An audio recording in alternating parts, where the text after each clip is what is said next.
എല്ലാവർക്കും സ്റ്റോറി സ്പേസിലേക്ക് ഈ കഥയിടത്തിലേക്ക് സ്വാഗതം.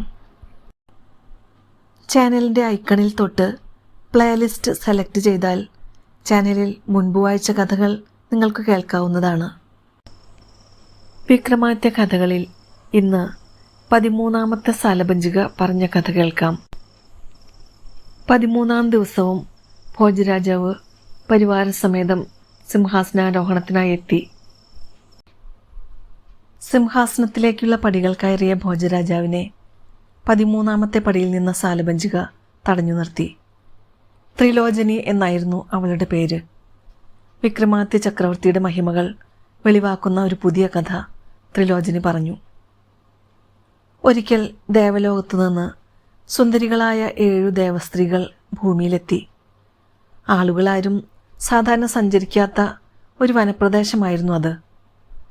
പൊയ്കയിലിറങ്ങി കുളിച്ച് രസിക്കുകയും പുൽത്തകടിയിലിരുന്ന് കളി പറയുകയും ചെയ്ത അവർ സന്ധ്യയോടെ മടങ്ങിപ്പോകാൻ തുനിഞ്ഞു. ആ സമയം വനത്തിൽ വേട്ടയ്ക്ക് പോയ ഒരു രാജാവ് വഴിതെറ്റി ആ പ്രദേശത്ത് വന്നു ചേർന്നു. ദേവസ്ത്രീകളിൽ ഒരാളായ സരസ്വതിയെ കണ്ടപ്പോൾ രാജാവിന് അവളോട് അനുരാഗം തോന്നി. താൻ അവളെ വിവാഹം കഴിക്കാൻ ആഗ്രഹിക്കുന്നുവെന്നും തൻ്റെ കൊട്ടാരത്തിൽ സസുഖം വാഴാമെന്നും രാജാവ് പറഞ്ഞപ്പോൾ സരസിജ ഒരു നിമിഷം ശങ്കിച്ചു നിന്നു. ഭൂമിയിലെ വാസം അവൾക്ക് അത്രയേറെ ഇഷ്ടമായിരുന്നു. പക്ഷേ അടുത്ത നിമിഷം അവൾക്ക് സ്വസ്ഥബുദ്ധി തിരികെ ലഭിച്ചു. ഭൂമിയിലുള്ള സുഖം നശ്വരമാണെന്നും ഒരു സന്തോഷവും അധികകാലം നീണ്ടു നിൽക്കുന്നതല്ലെന്നും സരസിജ മനസ്സിലാക്കിയിരുന്നു. എങ്കിലും ആ രാജാവിനെ കണ്ട മാത്രയിൽ പെട്ടെന്ന് അവൾ അതെല്ലാം മറന്നുപോയി. സരസിജ മറ്റുള്ള ദേവസ്ത്രീകളോടൊപ്പം ചേർന്ന് സ്വർഗത്തിലേക്ക് പോയി. അവിടെ എത്തി ദേവേന്ദ്രൻ്റെ മുന്നിൽ ചെന്ന് അവൾ ഇങ്ങനെ പറഞ്ഞു: അല്ലയോ ദേവാധിപ, ഭൂമിയിൽ ജീവിക്കണമെന്നുള്ള ഒരു മോഹം കുറച്ചു നേരത്തേക്കെങ്കിലും എനിക്കുണ്ടായി. അങ്ങ് ക്ഷമിക്കണം. ദേവേന്ദ്രൻ അവളുടെ വാക്കുകൾ ശ്രദ്ധിച്ചു കേട്ടിട്ട് പറഞ്ഞു: സരസിജേ, നിന്റെ മുഖം വാടിയിരിക്കുന്നത് കണ്ടപ്പോഴേ എനിക്ക് തോന്നി ഏതോ ആഗ്രഹം മനസ്സിൽ കടന്നുകൂടിയിട്ടുണ്ടാകാമെന്ന്. അസംതൃപ്തി എന്ന ഭാവം സ്വർഗത്തിൽ പാടില്ല. അതിനാൽ കുറെ കാലം നീ മനുഷ്യസ്ത്രീയായി ജനിക്കുക തന്നെ വേണം. ആ സുഖവും ദുഃഖവും അനുഭവിച്ചിട്ട് തിരിച്ചു വരിക. സരസിജ ആ നിർദ്ദേശം സ്വീകരിച്ചു. പക്ഷേ അവൾക്ക് ഒരാഗ്രഹം: മനുഷ്യസ്ത്രീയായാലും സ്വർഗവുമായുള്ള ബന്ധം മുറിയരുത്. എന്നും രാത്രിയിൽ സ്വർഗമണിമണ്ഡപത്തിൽ നടക്കുന്ന നൃത്തോത്സവത്തിൽ മറ്റു ദേവനർത്തികമാരോടൊപ്പം തനിക്കും നൃത്തം ചെയ്യണം. അതിനാൽ എന്നും ആ നൃത്തസമയമാകുമ്പോൾ പുഷ്പകവിമാനമെത്തി തന്നെ ഭൂമിയിൽ നിന്ന് സ്വർഗത്തിലെത്തിക്കണം. സരസിജയുടെ ആഗ്രഹത്തിന് ദേവേന്ദ്രൻ സമ്മതം മൂളി.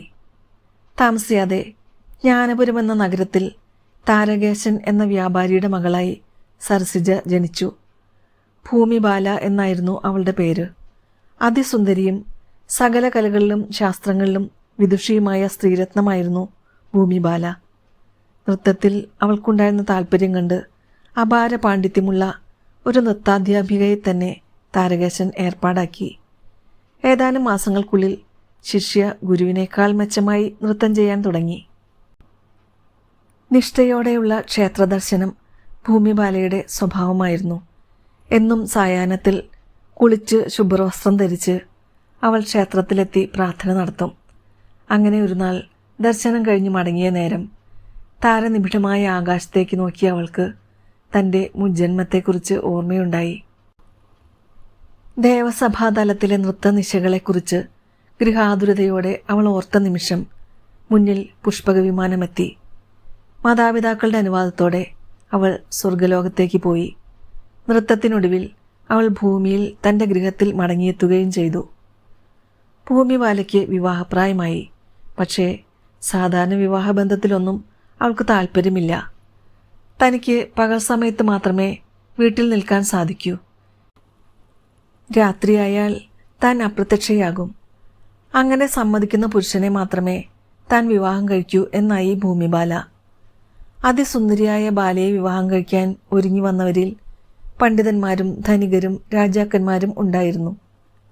വിചിത്രമായ ഈ നിബന്ധന കേട്ട് അവരൊക്കെ പിൻവാങ്ങി. രാത്രികാലങ്ങളിൽ കുമാരിയെ എന്തുകൊണ്ട് കാണാനാവില്ല? അവൾ രാത്രിയിൽ എവിടെയാണ് പോകുന്നത്? ചിലർ ചോദിച്ചു. ക്ഷമിക്കണം, അത് പറയാൻ നിർവാഹമില്ല. ഭൂമിബാലയ്ക്ക് മാത്രം അറിയാവുന്ന രഹസ്യമാണത്. അത് ആരോടും പറയരുതെന്നാണ് അവൾ നിർദ്ദേശിക്കുന്നത്. താരകേശൻ ഇങ്ങനെ അതിന് മറുപടി പറഞ്ഞു മടുത്തു. ഇനി തൻ്റെ പുത്രിക്ക് വിവാഹം ആലോചിച്ചു വരുന്നവരുടെ തിരക്ക് കുറയ്ക്കാൻ അയാൾ നിബന്ധനകളെല്ലാം എഴുതി വീടിന് മുന്നിൽ തൂക്കിയിട്ടു. വിക്രമാദിത്യ മഹാരാജാവ് കാടാറുമാസ യാത്രയ്ക്കിടെ ജ്ഞാനപുരത്തെത്തിയപ്പോൾ ഈ പരസ്യപ്പലക കണ്ടു. അദ്ദേഹം കൗതുകത്തോടെ ഭട്ടിയെ നോക്കി. തൻ്റെ മകൾക്ക് വിവാഹാലോചനയുമായി വരുന്നവരെ തികച്ചും വിചിത്രമായ നിബന്ധനകൾ മുന്നോട്ട് വെച്ച് സ്വീകരിക്കുന്ന ആ പിതാവിനെ ഞാൻ ഒന്ന് കാണട്ടെ, ഭട്ടി പറഞ്ഞു. അന്നു തന്നെ ഭട്ടി താരകേശനെ സന്ധിച്ചു. തൻ്റെ ജ്യേഷ്ഠൻ വധുവിനെ അന്വേഷിച്ചുകൊണ്ടിരിക്കുകയാണെന്നും ഭൂമിബാലയെപ്പറ്റി അറിയാനാണ് താൻ വന്നതെന്നും ഭട്ടി പറഞ്ഞു. താരകേശൻ അല്പം മ്ലാനഭാവത്തോടെ പറഞ്ഞു. നാളുകൾ കുറേയായി ഭൂമിബാലയുടെ വിവാഹാലോചനകൾ നടക്കുന്നു.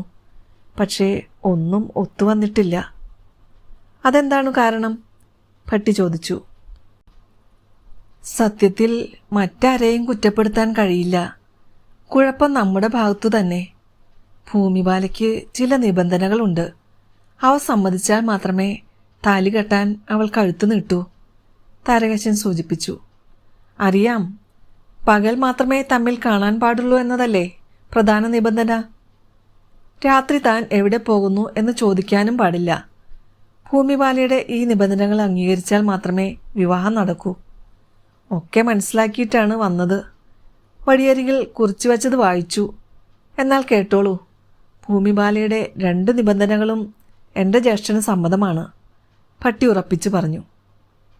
അങ്ങനെയോ? അദ്ദേഹം വിശാലഹൃദയം തന്നെ. അല്ലെങ്കിൽ പെൺകുട്ടികളുടെ ഇത്തരത്തിലുള്ള പിടിവാശികൾക്ക് സമ്മതം മൂളുമോ? അത് സംശയമില്ല. ആള് സാധുവാണ്. മറ്റുള്ളവരുടെ സുഖത്തിനു വേണ്ടി എന്ത് വീട്ടുവീഴ്ചയും ചെയ്യുന്നയാളുമാണ്. ഭട്ടി വിക്രമാദിത്യനെ പറ്റി ഒരു ധാരണ താരകേശന് ഉണ്ടാക്കി കൊടുത്തു. എന്തായാലും ഭട്ടിയുടെ ഉത്സാഹത്തിൽ വിക്രമാദിത്യനും ഭൂമിബാലയും തമ്മിലുള്ള വിവാഹം കെങ്കേമമായി നടന്നു. ദിവസങ്ങൾ കടന്നുപോയി. സന്ധ്യ മയങ്ങിയാൽ ഭൂമിബാലയെ കാണില്ല. നാനാതരത്തിലുള്ള ആഭരണങ്ങളും വിശേഷ വസ്ത്രങ്ങളും ധരിച്ച് അവൾ കൊട്ടാരത്തിൻ്റെ മട്ടുപ്പാവിലേക്ക് കയറിപ്പോകുന്നത് മാത്രമാണ് വിക്രമാദിത്യന് കാണാൻ കഴിഞ്ഞത്. അവൾ പുറത്തേക്ക് പോകുന്നില്ല, സൗധത്തിനകത്തുമില്ല. പിന്നെ എവിടെയാണ് യാത്ര പോകുന്നത്? നൃത്തത്തിലുള്ള പ്രാവീണ്യം മൂലം സ്വർഗലോകത്തേക്കാവും അവൾ പോകുന്നതെന്ന് വിക്രമാദിത്യൻ അനുമാനിച്ചു. ഏതായാലും ആ രഹസ്യം കണ്ടുപിടിക്കാൻ തന്നെ അദ്ദേഹം തീരുമാനിച്ചു. അന്നു സന്ധ്യയ്ക്ക് ഒരു തേനീച്ചയുടെ രൂപത്തിൽ വിക്രമാദിത്യൻ ഭൂമിബാലയുടെ മുടിയിൽ ചൂടിയ മുല്ലപ്പൂമാലയിൽ ഒളിച്ചിരുന്നു. സമയമായപ്പോൾ അവൾ മട്ടുപ്പാവിൽ കയറി ആകാശത്തേക്ക് നോക്കി ആരെയോ കാത്തുനിന്നു. അല്പം കഴിഞ്ഞപ്പോൾ പുഷ്പക വിമാനം പ്രത്യക്ഷപ്പെട്ടു. അത് നിലം തൊട്ടില്ല. അതിൽ നിന്ന് താഴേക്ക് പടികൾ തുറന്നു വന്നു. അടുത്ത നിമിഷം ഭൂമിബാല പുഷ്പക വിമാനത്തിലേറി മുകളിലേക്ക് ഉയർന്നു. അല്പസമയത്തിനകം അവൾ ഇന്ദ്രലോകത്തെത്തി. അവളുടെ കാർക്കൂന്തളത്തിലെ മുല്ലപ്പൂക്കൾക്കിടയിൽ നിന്ന് തേനീച്ച പുറത്തേക്ക് പറന്നു. അദ്ദേഹം ഒരു മധ്യവയസ്കന്റെ വേഷമെടുത്ത് നേരെ ദേവസഭാതലത്തിലെത്തി. അവിടെ ധാരാളം ആളുകൾ നൃത്തം കാണാൻ എത്തിയിരുന്നു. അക്കൂട്ടത്തിൽ ഒരാളായി വിക്രമാദിത്യനും കൂടി. നർത്തകികൾ ഓരോരുത്തരായി വന്ന് വിവിധ നൃത്തരൂപങ്ങൾ അവതരിപ്പിച്ചു. ഭൂമിബാലയുടെ ഊഴമായിരുന്നു അടുത്തത്. തമ്പുരു ശ്രുതിമീട്ടി. സ്വർഗീയ സംഗീതം മുഴങ്ങി. എന്നാൽ മേളം കുറച്ചുകൂടി കൊഴുക്കണം എന്ന് വിക്രമാദിത്യന് തോന്നി. അദ്ദേഹം എഴുന്നേറ്റ് മൃദംഗവാദകന് സമീപമെത്തി. ഇനി കുറച്ചുനേരം ഞാൻ നോക്കാം, എന്താ? വിക്രമാദിത്യൻ ആ താളവാദ്യക്കാരനോട് പറഞ്ഞു. ഓ ശരി, കണ്ടിട്ട് അങ്ങൊരു വിദ്വാനാണെന്ന് തോന്നുന്നു. ഇങ്ങനെ പറഞ്ഞ് അയാൾ മൃദംഗം കൈമാറി. തുടർന്ന് വിക്രമാദിത്യനാണ് മൃദംഗം വായിച്ചത്. അസാധ്യമായ പ്രകടനമായിരുന്നു അദ്ദേഹത്തിൻ്റെത്. രാഗത്തിൻ്റെ ഭാവമനുസരിച്ച് കടൽ ഇരമ്പുന്നതും ഇടിമുഴങ്ങുന്നതും കാറ്റടിക്കുന്നതും പൂവിരിയുന്നതുമെല്ലാം മൃദംഗവാദനത്തിൽ ധ്വനിച്ചു. ഇടം വലം തലകളിൽ എണ്ണി വീഴുന്ന വിരലുകൾ വിസ്മയം തീർത്തു. അന്നത്തെ നൃത്തം അതിഗംഭീരമായി. ഇങ്ങനെയൊരു കലാപ്രകടനം അതിനു മുമ്പ് ദേവസഭയിൽ ഉണ്ടായിട്ടില്ല എന്ന് അവിടെ കൂടിയവരൊക്കെ തലകുലുക്കി സമ്മതിച്ചു. ദേവേന്ദ്രൻ വളരെ സന്തോഷിച്ച് നർത്തകിയായ ഭൂമിബാലയ്ക്ക് ഒരു വൈഡൂര്യമാല സമ്മാനിച്ചു. ഭൂമിബാലയാകട്ടെ മൃദംഗ വായനയാണ് തൻ്റെ നൃത്തത്തിന് ചാരുത പകർന്നത് എന്ന് പറഞ്ഞ് ആ മാല മൃദംഗവിദ്വാന് നൽകി. നൃത്തം പൂർണ്ണമായപ്പോൾ ഭൂമിബാല തൻ്റെ ദേശത്തേക്ക് മടങ്ങി. തേനീച്ചയുടെ രൂപത്തിൽ വിക്രമാദിത്യനും ഒപ്പം മടങ്ങി. പിറ്റേന്ന് ഉച്ചഭക്ഷണം കഴിഞ്ഞ നേരം വിക്രമാദിത്യൻ ഭൂമിബാലയെ കണ്ടു. രണ്ടുപേരും അല്പനേരം സംസാരിച്ചിരുന്നു. ഭവതി സന്ധ്യ കഴിഞ്ഞാൽ അപ്രത്യക്ഷയാവുന്നത് എവിടേക്കെന്ന് എന്നോട് ഇതുവരെ പറഞ്ഞില്ല, വിക്രമാദിത്യൻ സൂചിപ്പിച്ചു. അക്കാര്യം രഹസ്യമായിരിക്കും എന്ന് പണ്ടേ ഞാൻ പറഞ്ഞിരുന്നല്ലോ. സ്വഭർത്താവിനോട് പറയാനാവാത്ത രഹസ്യമോ? അങ്ങനെയൊന്നുണ്ടോ? ഉണ്ട്. ഭൂമിയിലുള്ള ഒരു മനുഷ്യനും അത് മനസ്സിലാക്കാൻ കഴിയില്ല. അതിനാൽ അങ്ങ് കൂടുതലൊന്നും ചോദിക്കരുത്, ഭൂമിബാല പറഞ്ഞു നിർത്തി. ആവട്ടെ, ഭവതിക്കൊരു സമ്മാനം നൽകണമെന്ന് കുറേ നാളായി ഞാൻ കരുതുന്നു. ഇന്നലെ നല്ലൊരു ആഭരണം ഒരാൾ നൽകുകയുണ്ടായി. അത് സന്തോഷപൂർവ്വം സ്വീകരിക്കുക. ഇത്രയും പറഞ്ഞ് വിക്രമാദിത്യൻ തൻ്റെ കൈവശമിരുന്ന വൈഡൂര്യമാല ഭൂമിബാലയ്ക്ക് നൽകി. ആ മാല കണ്ട് ഭൂമിബാല അമ്പരന്നുപോയി. തലേന്ന് തനിക്ക് ദേവസഭയിൽ വെച്ച് ഇന്ദ്രൻ നൽകിയ സമ്മാനം, പിന്നീട് ആദരപൂർവം താൻ മൃദംഗവിദ്വാന് സമർപ്പിച്ച മാലയാണ് ഇതാ തൻ്റെ ഭർത്താവ് തനിക്ക് സമ്മാനിച്ചിരിക്കുന്നത്. സാധാരണ മനുഷ്യനല്ല തൻ്റെ മുന്നിലിരിക്കുന്നതെന്ന് ഭൂമിബാലയ്ക്ക് മനസ്സിലായി. ദേവലോകത്ത് പോലും ചെന്നെത്താൻ കഴിവുള്ള അദ്ദേഹത്തോട് ഇനി ഒരു രഹസ്യവും മറച്ചു വെക്കേണ്ടതില്ല എന്ന് ഭൂമിബാല ഉറപ്പിച്ചു.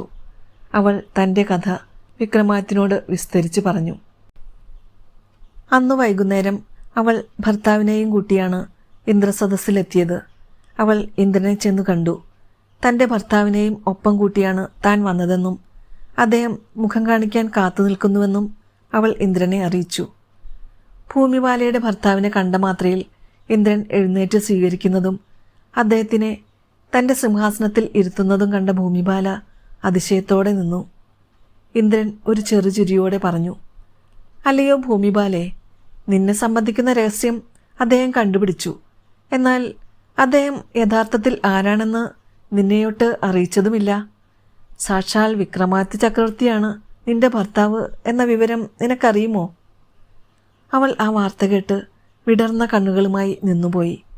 വിക്രമാദിത്യ ചക്രവർത്തിയാണ് തന്നെ വിവാഹം കഴിച്ചതെന്നറിഞ്ഞതോടെ അവൾ ആനന്ദസാഗരത്തിൽ ആറാടി. മനുഷ്യസ്ത്രീയായി ജന്മം കിട്ടിയതിൽ എനിക്ക് ഇപ്പോൾ അതിയായ ആനന്ദവും അഭിമാനവും തോന്നുന്നു. ഇനി ശേഷിച്ച കാലം ഇദ്ദേഹത്തെ പരിചരിച്ച് ജീവിതം കൃതാർത്ഥമാക്കണമെന്ന് മോഹമുണ്ട്. അതിനാൽ ഇനി ഈ ജന്മം കഴിയുന്നതുവരെ നൃത്തപരിപാടികളിൽ നിന്ന് ഒഴിവായി ഒരു ഭാര്യയുടെ കർത്തവ്യം അനുഷ്ഠിക്കാൻ അവിടുന്ന് അനുവാദം തരണം, ഭൂമിബാല ഇന്ദ്രനോട് അപേക്ഷിച്ചു. ഇന്ദ്രൻ അങ്ങനെ സമ്മതിക്കുകയും ഇരുവരെയും അനുഗ്രഹിച്ച് യാത്രയാക്കുകയും ചെയ്തു. കഥ അവസാനിപ്പിച്ച് സാലഭഞ്ജിക ഭോജരാജാവിനോട് പറഞ്ഞു, അസാധ്യമായതായി അദ്ദേഹത്തിന് ഒന്നും തന്നെ ഇല്ലായിരുന്നു. ഇന്ദ്രലോകം പോലും തലകുനിച്ച് വന്നിച്ച ആ പ്രതിഭാശാലിയുടെ മുന്നിൽ കേവലം ഒരു നാട്ടുരാജാവ് മാത്രമാണങ്ങ്. അങ്ങനെയുള്ള സാധാരണക്കാരന് വിക്രമാദിത്യ സിംഹാസനം വേണമെന്ന് പറയുന്നതിൽ അത്ഭുതവും വിനോദവും തോന്നുന്നു. അതിനാൽ ഈ ഉദ്യമം നിർത്തി തനിക്ക് കഴിയുന്ന ജോലി മാത്രം ചെയ്യണം എന്നാണ് എനിക്ക് ഭോജരാജാവിനോട് അഭ്യർത്ഥിക്കാനുള്ളത്.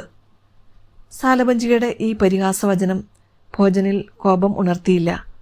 അദ്ദേഹം അന്നത്തെ പരിപാടികളൊക്കെ അവസാനിപ്പിച്ച് തൻ്റെ കൊട്ടാരത്തിലേക്ക് മടങ്ങി.